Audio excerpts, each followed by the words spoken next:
In this session of Buddhism, we're going to discuss more details about Buddhism, the philosophy, the principles, what is the Ashtanga Marga as described by Siddhartha and Buddha, what are the different sects, different groups of Buddhism, what made Buddhism become the largest religion, and also the reasons for the decline of Buddhism in this country. Buddhism, Siddhartha, if you remember, at the age of 29 when he left the household, for 6 years he was actually traveling as a wandering monk. During that period, Allara Kalama and Uddaka Ramputta were actually the gurus of Siddhartha. For 45 years, he was roaming as a wandering monk and wandering teacher.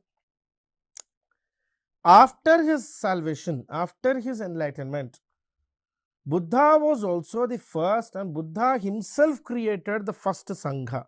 That is why the sequence is Buddha, Sangha, Dharma. Siddhartha became Buddha in Bodh Gaya. Then he formed Sangha, which eventually went to UP, Sarnath. And from there, he gave the first sermon, which is the Dhamma. So, Buddha, Sangha, Dhamma. And Buddha died at the age of 80, 483 BC, in Kusinagara, Kasia district of Deoria in eastern UP, present day eastern UP. And Siddhartha's death event is generally referred to as Mahaparinirvana. Nirvana is enlightenment. Mahaparinirvana is death. So, the symbols of Buddha's life: his birth, symbolized as lotus or bull; his great departure, galloping horse; enlightenment, nirvana, as Bodhi tree, people tree in Bodh Gaya; first Charman, Dharma Chakra Parivartana, churning of the wheel of law; 8-spoked wheels. These are basically 8 principles which Buddha gave. And Buddha's death, parinirvana or stupa. What are the important doctrines of Buddhism, or what Buddha said? See, Buddha, as I have already told multiple times, he was actually a practical reformer.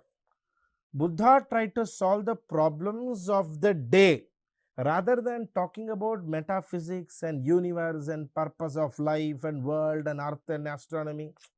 None of this. Buddha was a practical reformer. He never got involved into the fruitless controversies about Atma, Paramatma, Brahma. See, Buddha's logic was, you want salvation, you want nirvana, you have to do it yourself. You may believe in Atma, you may not believe in Atma, it doesn't matter. Buddha tried to solve the worldly problems. For him, karma was the main force that drives samsara. And samsara, according to Buddha, is the continuous cycle of birth and death and birth and death. So, Buddha believed in karma, good results. Single point in Buddha's life, and Buddha never talked about things on which he himself did not have control, like God and all those things. So, the 4 noble truths which I said Buddha said was sorrow, dukkha, dukkha samudaya, the cause of sorrow; dukkha nirodha, one can always prevent sorrow; dukkha nirodhagami pratipada marga, that is the 8-fold path. He suggested people to follow the 8-fold path, which was essential for one to end their sorrows. The 4 noble truths. These 4 noble truths are sometimes also referred to as Arya Satya or Buddha Satya. It is also called Buddha Satya or Buddha Dhamma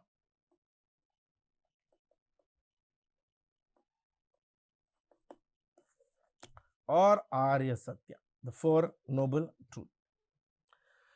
What was the 8-fold path?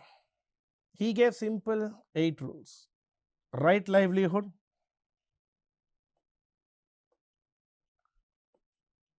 right attitude or right effort, right mindfulness, right concentration, right understanding, right thoughts, right speech, and right conduct. So, thought, conduct, speech, understanding, concentration, thought, conduct, speech, understanding, concentration, focus, effort, living. This was basically Buddha's 8 principles: living, effort, focus, concentration, living, effort, focus, concentration, understanding, thought, speech, conduct. Strictly. Eightfold path. And Buddha said, follow this eightfold path and you will get salvation. At the same time, the central core theory of Buddha's philosophy is Madhyama Marga.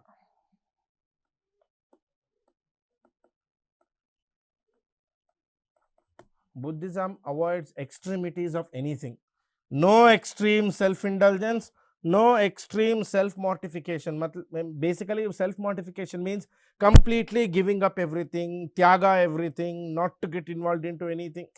Neither this, nor becoming too intelligent or too indulgent into material things of life.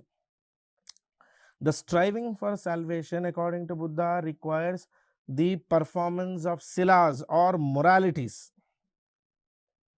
The next requisite is samadhi, third is prajna. First, people should have moralities, then they need to have concentration and focus, and then they can do insight. Once they keep doing this, moralities, concentration, insight, it's a continuous repetitive cycle. Morality, concentration, insights, morality, concentration. You keep doing these insights, eventually you will get nirvana.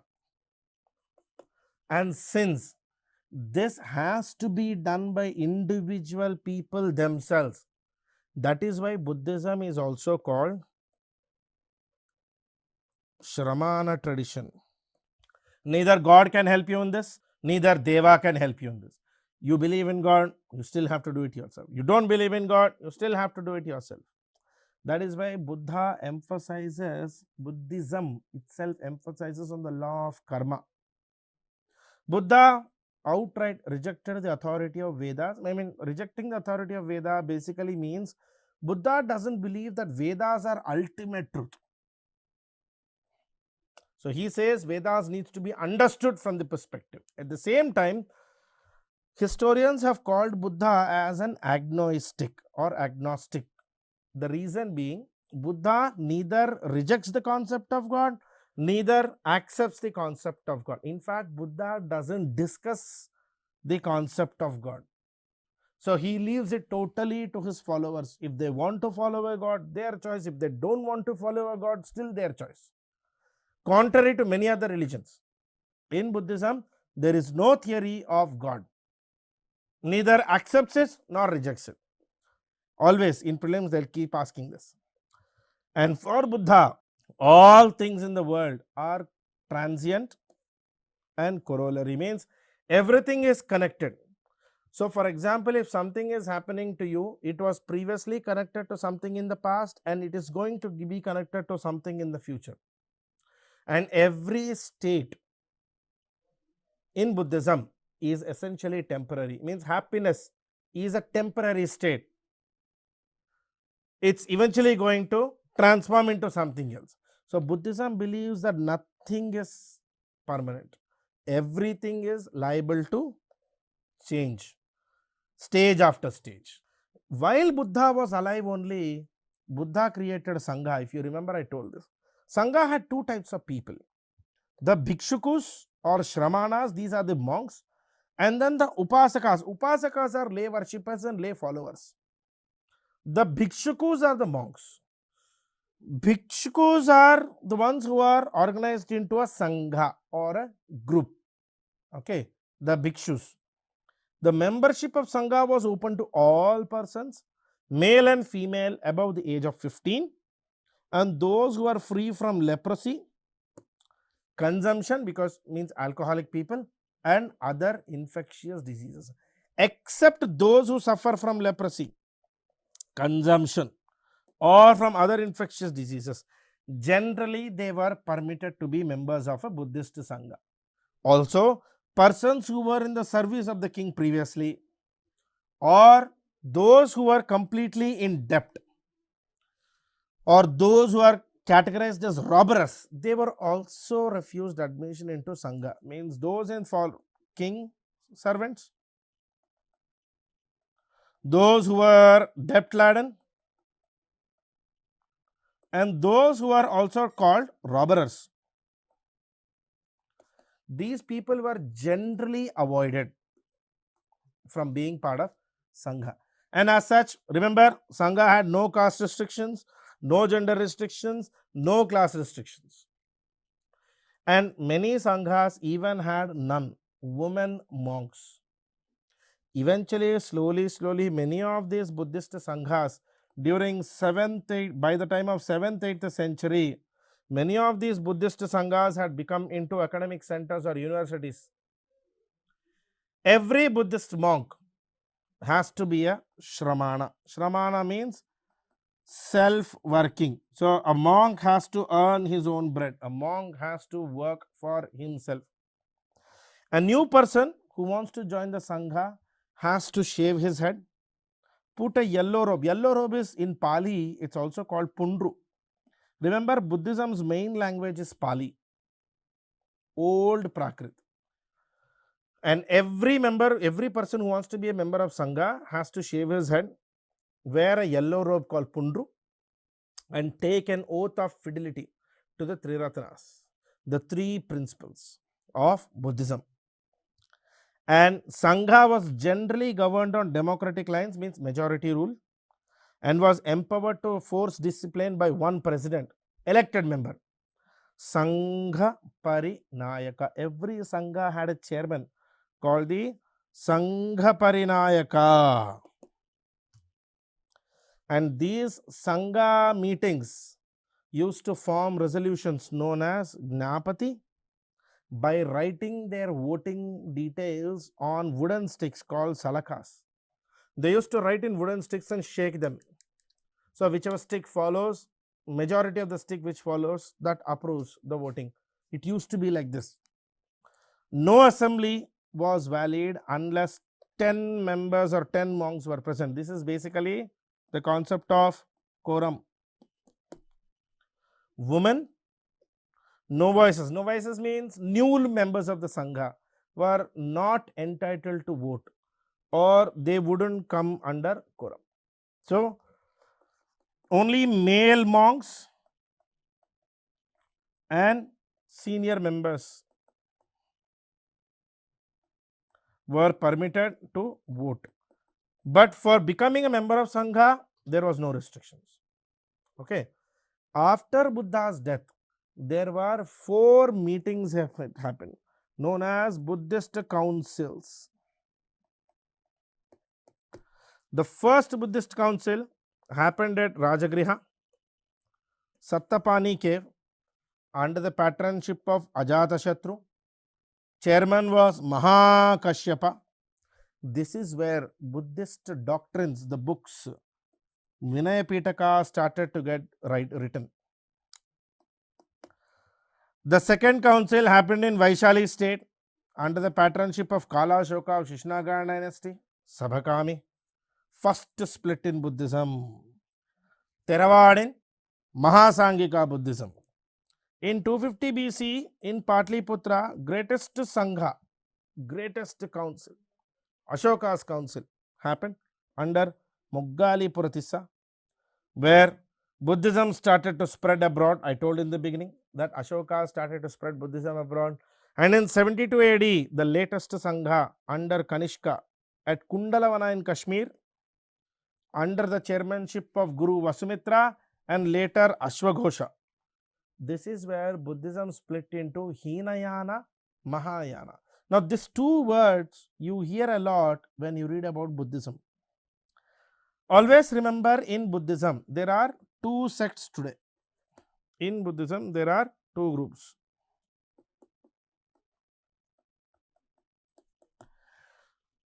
Sect basically means, like in Hinduism, we have Vaishnavism, Shaivism, Shaktism, Samarthism, just like that.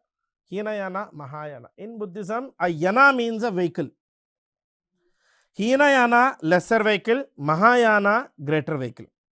Now just imagine this like this. Hinayana is a lesser vehicle. It's like a car. If the destination is nirvana, suppose nirvana is the destination and you are traveling. Hinayana is a car where only few people can fit. So only few people can reach the destination. That is what Hinayana believes. But Mahayana is like a bus, a large vehicle where more people can accommodate and more people can attain salvation. So Mahayana believes greater number of people can always attain salvation. In fact, everybody can attain salvation.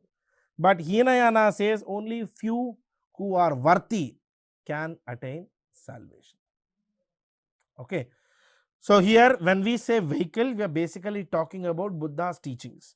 Buddha's teachings are generally seen as, in Hinayana only few people can actually understand the inner meaning of it and only few people are worthy of it. So Hinayana sometimes is also called deficient vehicle or defective vehicle. It believes only in the original teachings of Buddha. They do not believe in idol worship.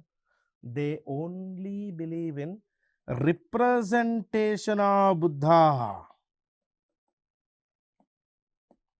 Remember that bull, lotus, galloping horse, stupa, those images. Exactly. Theravada is a Hinayana group, doctrine of elders. It is believed that Ashoka patronized Theravada Buddhism, a sort of Hinayana Buddhism, and Pali, the language of the masses during that period, was mainly used by Hinayana scholars and Hinayana followers. Mahayana, on the other side, believes in idol worship of Buddha, generally called deification. Deification means praying Buddha as if Buddha is God. Here, anybody can become Buddha by following the path of Buddha. Such a person who is actually following the path of Buddha as described by Buddha and is on the way to attain salvation or nirvana is called a bodhisattva. A person who is on the path to become the next Buddha by following the path prescribed by Buddha is called a bodhisattva. And in Mahayana, everybody can attain salvation. So Mahayana is very accommodative. China, Japan, Vietnam, Korea, Singapore, Taiwan, the entire Asia, Southeast, many of the nations follow Mahayana Buddhism. Zen Buddhism, Pure Land Buddhism, Tiantai Buddhism, Nichiren, Shingon, Tibetan, Shinto, all of these are Mahayana schools of Buddhism. They believe in Buddha and after Buddha, Bodhisattvas.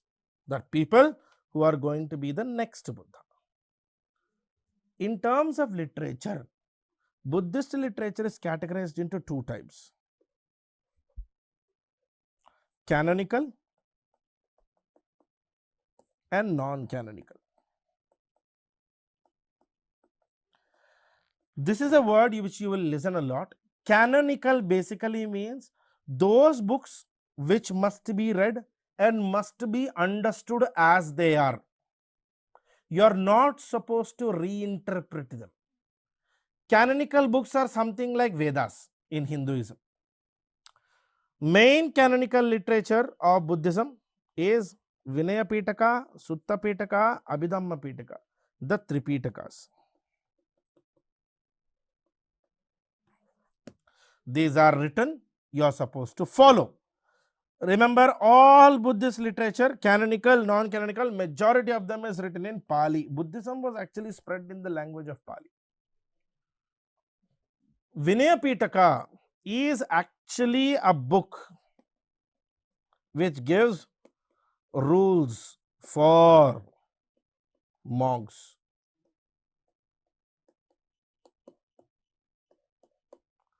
Sutta-pitaka talks about teachings. Sutta-pitaka talks about the teachings of Buddha. Vinaya-pitaka talks about the rules for the monks. Abhidhamma-pitaka gives us the details of Buddha's philosophy. The philosophy and the doctrine of Buddha is mentioned in Abhidhamma-pitaka. The Tripitakas must be read as it is.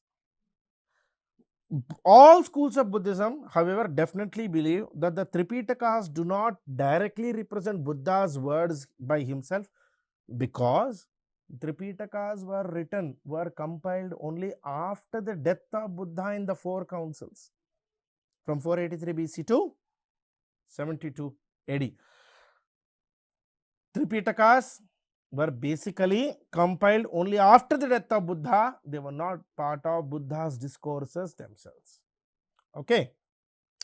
As that, Vinaya Pitaka, numerous rules for the conduct of order, Sanghas. Sutta Pitaka, small and long discussions given by Buddha himself. Abhidhamma Pitaka, which talks about Buddha's philosophy and metaphysics. There are numerous non-canonical books. Non-canonical books are those which are non-religious. Even if they are religious, they are subject to interpretation. In Hinduism, an equivalent of non-canonical book is Ramayana Mahabharata. Milindapano, where Greek king Menander embraced Buddhism under the monk Nagasena. Mahavatshu, which talks about Mahasangika sect of Buddhism. 𝗧𝗦𝗔𝗧, an anonymous biography of Buddha written in the Gatha or old Prakrit language. And 𝗂𝗶𝗻𝗁, which actually dates to approximately 4th century AD.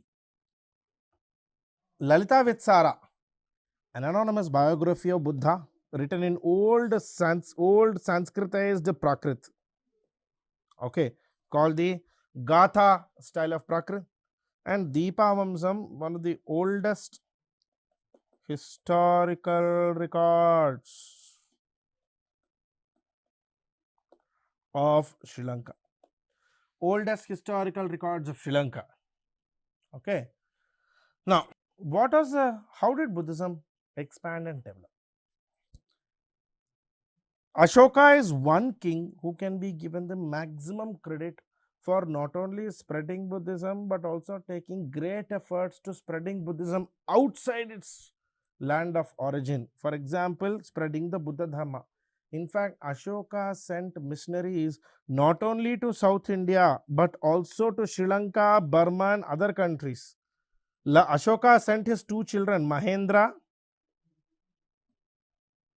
and Sanghamitra, to Sri Lanka to spread Buddhism. Greeks and Kushanas also embraced Buddhism. For example, Greek king Kanishka took great efforts to develop Mahayana Buddhism. And Ashoka, Hinayana Buddhism. So there were great efforts which were done in spreading Buddhism. Harshavardhana in 7th century CE took great efforts again to spread Buddhism. In fact, Huansang even explained how Harsha patronized Buddhism and even embraced Buddhism. In fact, in approximately 643 AD, Harshavardhana converted to Buddhism after the Battle of Ganjam. So between 200 BC to 700 AD, series of kings, series of monks, series of sanghas, kings, monks, individual monks like Nagarjuna, Upagupta, Upasena, Taranatha, Tibetan monk, and sanghas. All the 3 did great efforts time and again to spread Buddhism, Buddhist philosophy, Buddhist religion and Buddhist beliefs.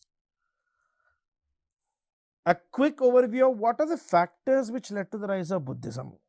See, influence of time. Buddhism actually came at a time when people were extremely frustrated with Vedic ritualism. Vedic rules, Vedic structures, Vedic timing. People were just frustrated with it. So Buddhism seemed to be the best solution without deviating too much and not need to following too much of new religion.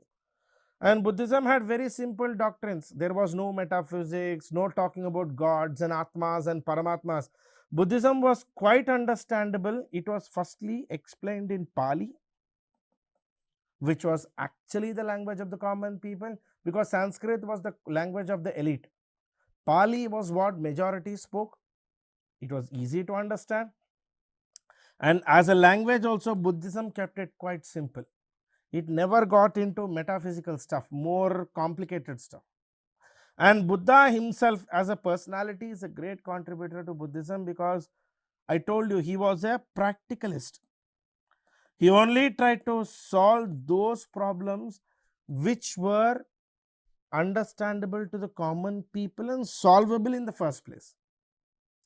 So Buddha's logic of not getting into discussions about God and Atma and Paramatma is, these were intangible entities. These were things which can't be actually physically be solved or physically be explained. So Buddhism never got into it, and Buddha never got into it. Buddhism was very inexpensive. No rituals, no temples, no restrictions. And Buddhism as such had no casteism, no classism. Strictly egalitarian. Time and again, Buddha received extensive patronage. Ashoka, Kushanas, Indo-Greeks, Menander, etc. Rudraraman, post-Ashoka kings, Guptas, even Samudragupta, Kumaragupta, who ended up constructing, creating Nalanda University, greatest Buddhist university. All the way till 700 AD, including Harsha, everybody supported Buddhism. And then universities like Nalanda, Vikramshila, Somarupa, Odantapuri, all these universities played great centers of learning, not just for Indian monks but also monks across the world. These universities were supported by some of the greatest Buddhist monks and Buddhist Sanghas. And the 4 councils which happened, they also helped in the rise of Buddhism. They took the responsibility of compiling Buddhist philosophy into physical books, the Tripitakas. And absence of strong rivals. In fact, the only other religious option to the people who were trying to get away from Vedic rigidity was Jainism. Jainism, compared to Buddhism, was very complicated and equally as rigid as Hinduism of that period, the later Vedic Hinduism. So Buddhism never really had any rival. At the same time, one has to understand that Buddhism eventually declined in India. Primary reasons were, see, many of the Buddhist Sanghas by 8th and 9th century had become corrupt, had become institutions of classism, the same classism which Buddhism actually rejected. And bhakti reform in Hinduism actually solved a lot of problems of later Vedic rigidity, and bhakti reform helped in growing Hinduism. So there was no necessity for people to go into Buddhism, because Hinduism also began to embrace the same concept of equality of people. Division among Buddhists was one of the reasons for cause of Buddhism's decline. Mahayana, Hinayana, Theravada, Mahasangika, there were Madhyamika, there were like numerous divisions, subdivisions, subdivisions, there are splits, but continuously this kept on happening. And the very core of Buddhism was Pali, which was people's language. But by 3rd, 4th century AD, Buddhism was following Sanskrit. Now, Sanskrit is an elitist language.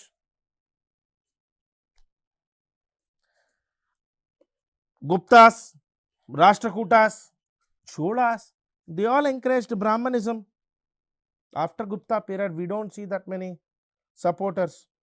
And to some extent, one school of Brahmanism even made Buddha an avatar of Vishnu. So, because Buddhism itself started to become a subset of Hinduism or Puranic Hinduism, there was no purpose of growing Buddhism anymore. Many of the Hindu preachers like Shankaracharya, Madhavacharya did this. This logic of Buddha worship, creating idols of Buddha and doing puja for idols, it made no sense. And finally, Huna invasions, emergence of Rajputs and Islamic invasions. These Rajputs and Huna invasions declined the political support, and Islamic invasion came with Sufism. Sufism was even more simpler religion than Buddhism. That's the story of Buddhism. We've seen the growth of Buddhism, the creation of Buddhism, the philosophy, the doctrines, the sects, the councils, how Buddhism spread across the world, what are the reasons for the growth of Buddhism, also the causes for the decline of Buddhism. That's it in this session for Buddhism, guys, the first part of heterodox religion. We'll continue in the next session about Jainism. Thank you. Bye-bye.